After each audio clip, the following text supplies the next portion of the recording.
Hi, I'm Andrew Hunter, chef for Kikkoman Sales USA. Today we're going to make a plant-based beet poke plate.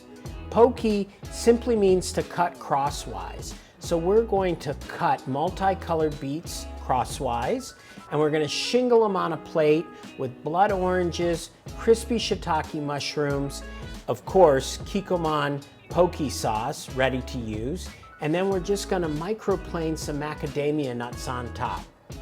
The base of our poke is 3 types of beets.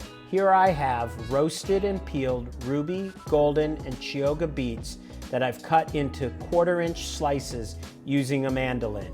For the orange slices, cut the peeled oranges crosswise in 1/4-inch circles, removing any seeds you might find. Next, we'll prepare our crispy shiitake mushrooms. I've sliced the shiitake caps as thinly as possible. Heat a non-stick skillet over medium-high heat and drizzle with Kikkoman toasted sesame oil, heating until it smokes. Add the sliced shiitakes and saute until they are caramelized and crispy.